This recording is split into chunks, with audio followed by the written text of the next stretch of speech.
Hi, it's Jerry here and welcome to my podcast. Thank you for joining me. I'm a psychotherapist and coach, and today what I want to talk about is the deeper space that is in the therapy room. Now, I'm a huge advocate for therapy, of course I would be, because I see the magic every day in terms of what happens in those sessions. But what I'm listening to more and more and what I'm seeing is people afraid to, reach out to therapists, explore themselves more because they're frightened of opening up Pandora's box, so to speak.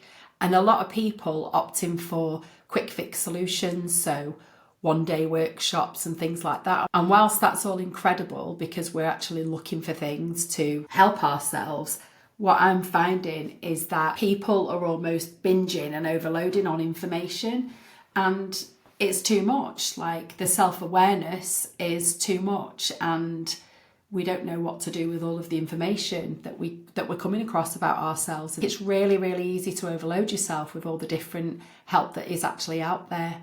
So I just wanted to talk a little bit about therapy and how it works. So the main thing that I find is there's the relationship that you get with your therapist. There's something about that beautiful trust and safe space with non-judgment that allows you to really, really explore what's going on for you. And I say to clients, it's like sitting on a train next to you, and whilst you're going to see certain things out the window, I'm going to see different things, but I'll be sitting there alongside you because it's your journey. I'm not going to say to you, no, there's a tree out there, there's a house out there. It's all about what you see and being able to navigate your own experiences. I think sometimes when we reach out for advice, which is brilliant in a non-therapeutic setting, we are naturally given another person's perspective, another person's frame, what they would do in that situation, perhaps stories of when they've been in the same situation as you. And whilst that's really, really, really helpful, it's also quite confusing because I think we do have the tools and resources inside ourselves. We just don't know how to find them. So therapy sessions for me are about working with clients, and I always talk about a toolbox. I always say, right, you've got your toolbox, but you're just reaching for the rusty spanner. And there's so many more tools available to you, but you just can't see them yet. And I think this really, really helps because often if we think that we've got to fix ourselves on some level with getting all these new skills and doing all these new things, it can be really, really, really overwhelming. So to know that you've got the tools and resources inside of you is a really, really beautiful feeling. Also, I say to clients, and any of them listening will be laughing right now because I'm like, right, you're basically a massive plant. Think of yourself in a plant pot, forever striving, forever wanting to grow and reach and follow that path and go as high as you can. But actually, it's very hard if in that plant pot you've got a load of rubbish in the soil, because whatever's in that soil, whatever's in your environment is going to get in the way of how you grow. And another beautiful thing is we're all growing, we're all that plant, and that is the frustration, because sometimes we've got such an urge to grow, that it's the frustration of the stuff in the soil that's just not letting us go as far as we want to. And I think that again is so helpful because it's the growth part of us, it's the bit that wants to strive versus the clutter that's there. And I think that's what the internal kind of turmoil can be when we're feeling a little bit stuck. So therapy for me is about looking at that environment, what is in your soil, so to speak, what's getting in your way, and what you can do about that. And also holding the other part of you, which is that absolutely incredible part that's going to grow, that's going to thrive, that wants to, that burning desire. I use 1,000,001 metaphors and stories to help clients because it is helpful. And I think the thing that is the most scary for clients is it's almost like, well, either you don't know what's going on, which can be really confusing, or you really do know what's going on and you've kept it in your head for so long that you may feel shame, you may feel guilt. You could be going through any of those feelings, and it feels a bit strange to unpack all of that with someone that you don't know. So I'll go back to the fact that it's about that therapeutic relationship. It's about building that relationship with somebody. And that's why we have regular, weekly, initially, sessions to get that relationship going, to make sure that there's a safe space for you, and to make sure that there's that trust. So when we look at looking at your plant pot or your environment, then that prompts deeper discussion. So what is actually in there, and what could be in there is previous conditioning, a bit of trauma, past experiences, any of the above. And you are in control in terms of how much you have a look, you know? I'm looking like that because I'm kind of taking a look under the bonnet, because you don't have to share your whole story. These are deeply personal things that sit with you. But what we do and what we ask is to just recognise and clock, is that perhaps getting in my way? And however much you want to explore that is absolutely down to you. Everybody's experiences are so different. It's impossible to have a generic set way of doing therapy, in my opinion. So it's really about getting that relationship going, sitting alongside the client, and then having a look at all that rubbish that's in the environment and what's getting in the way. And I think the reason why this is so important is because at some point, all of the stuff that we think we can manage, that we crack on, we keep going, we push it to the side, we put it in the pile, we'll sort that out later, life takes over, but it actually comes back. And I was reading something today where someone likened it to an infection, and it really, that word was like, it, really impacted me. But actually, I'm in agreement that at some point it does come back to niggle at you if it's not resolved, if those things are swept away. And you may have experienced this in the form of physical reactions, so gut issues, indigestion issues, digestion issues.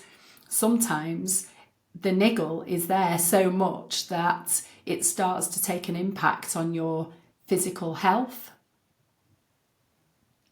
And then we generally get to the point where we are, as I say, cracked open, and it all kind of comes out, and we stop. We can't move forward. We feel overwhelmed. We're in the trenches, and that place is really, really overwhelming. And it's at that point that often we're in those trenches that our body or our mind goes, actually, whilst you're there, I'll give you a little bit of these memories and that memory and this and that. And that's basically how it works. And I believe it's at that point where we feel so raw, so isolated, so vulnerable, that it's an absolute opportunity to explore what's going on and have a look at all of the stuff that's actually getting in our way. Now, for me, I reached the point of cracking open, which I talk very openly about in my book. And I was absolutely met with I cannot even describe how debilitating the feeling of shame was for me. It was just overwhelming. And I think because I had left home at an early age, ploughed myself into the corporate world, trying to work hard because I was running as far away from my early years as I could. And I was desperate to get away from that, and I didn't really realise that. I just thought that the feelings that I had were completely and utterly normal, and my trauma dressed itself in doing well, having money, being successful, all of those things. But it wasn't until that I reached the point of I cannot actually do this anymore that I then decided to reach out myself for a therapist. And that was the start of my journey, really, because I started to look at all of the amazing things that were out there, all of the psychology, all of the things around person-centered therapy, especially to start with. And it was just an absolute eye-opener. And there's so much in having a good therapist that you've got that relationship with, because it really, really allows you to open up and explore in a safe space. And also, when we say the words out loud, when we say all of these things, it hits different. It hits a different part of our brain. getting that information out is the most important thing ever, because you're not stuck in your own head, you're not whirling around in the emotion. Once you start talking about things that you're feeling, your brain and your logic, it kicks in, the dots appear, the light bulbs happen, and the dots begin to join. But whilst ever you're stuck in your own mind and not exploring that out loud, it can be really, really hard. Now, if going to therapy is too daunting, I want to say to you, try and get those words out. So whether that might be journaling, voice noting, talking to your cat or dog, any of it, just get the words out. If you absolutely talk to yourself out loud, you will see a significant improvement, and honestly, you'll feel heaps better for it. I know that sounds a bit strange, but it's all about allowing your brain, allowing yourself to make sense of everything that's going on and getting out of your own head. Because when we're stuck in our head, a thought is going to very quickly turn to an emotion, and an emotion is very quickly going to turn to a physical reaction, and that's the cycle. That is the cycle of stress. If we don't start addressing these things that we're just shoving in the back, then they will absolutely crop up, because remember, we're born to grow and we have to deal with what is there, the stuff that's stopping us, because we want to grow. And when we say exploring those things, clients sometimes will often want to go there and will want to say, look, these are the experiences, this is what happened. And other clients won't. We know it's in the room, but we don't need to talk about it. And that's okay. That is absolutely okay. I think a lot of people think that when they go and see a therapist, they've got to tell them everything, and you absolutely just do not have to do that. Your therapist will know it's in the room. Now, by acknowledging all of the clutter that's in your soil, you can start to have a look at ways to top yourself up with the things that are missing. Often what's in that plant pot is a load of things. So for me, it was, you're awkward, you're too much, a load of conditions basically that were not mine, but were things that were told to me from being a child. And we have to acknowledge that whatever happens to us in those early years is going to impact us as an adult. Absolutely is. So you've got your conditions there, and they can come from parents, school, wherever. And again, I say to clients, this is not about parent bashing. This is about uber self-awareness. It's just about recognizing that the way that you were attached to as a child will have an impact on you as an adult. The way and the conditions that you were raised in will have an impact on you as an adult. And quite often, because we've stuck a plaster on them all, when we get to this adult stage and we're like, oh, I'm here now, I've arrived, we seem to break down, because the things that have impacted us also help us. So I am high resilience, absolutely off the scale resilience, because it was a toxic household. I was constantly in fight or flight. My nervous system default was just edgy, being on edge and waiting. And that catapulted me into adulthood. It really did. And I believe it helped me in many, many ways. But it isn't needed anymore. And that's why taking a look at all of the things that's happened, all of the things that have then impacted you on how you show up, and looking to see, okay, that's where that's come from. That's probably not going to help me in the future. That's what this is all about. It's about understanding all of those things. So I always encourage people, look at your ACE score, adverse childhood experiences. It will impact your mental health when you are older. Have a dig around what conditions that you were perhaps exposed to. Have a think about those early experiences. Have a think about how you were attached to and what your attachment style now is as an adult. I also believe there are certain things as well that we have to walk alongside with. I am a great believer in acceptance and just accepting as is. So I know when my abandonment wound's gonna crop up. You know, I can be quite needy at times. I know that.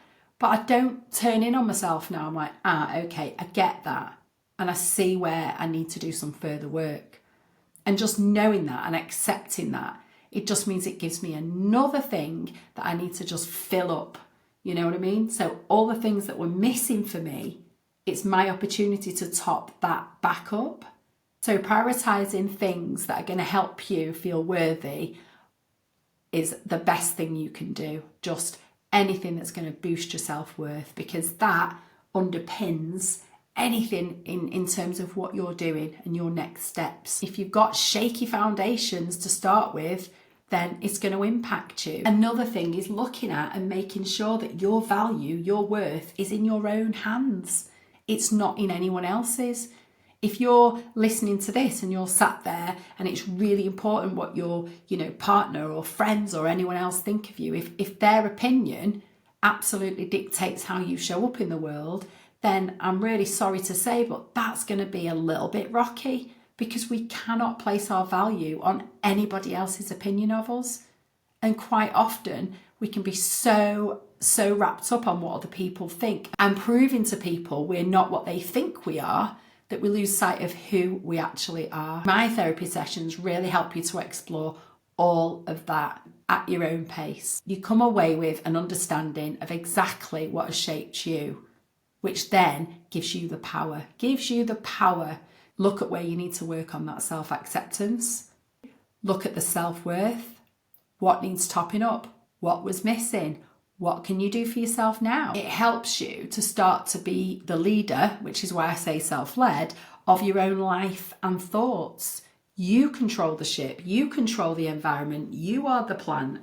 Yeah, so all of that is about you taking control of your own mental health and having a full awareness of who you are and what has impacted you, and using that information to drive you forward. Show up as who you are in full acceptance, perhaps having sight of the things that have happened, if you like, but not having them dictate which direction that you go in.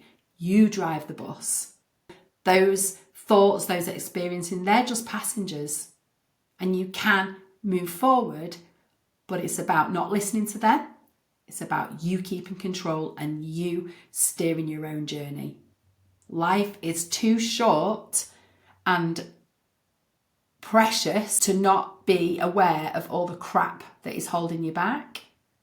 I think it's your responsibility to have a look at that and choose, and it can be done. It's hard work, it's raw, but it absolutely can be done. I have heaps of resources to help with this. So please visit my website, have a look around. The resources are free.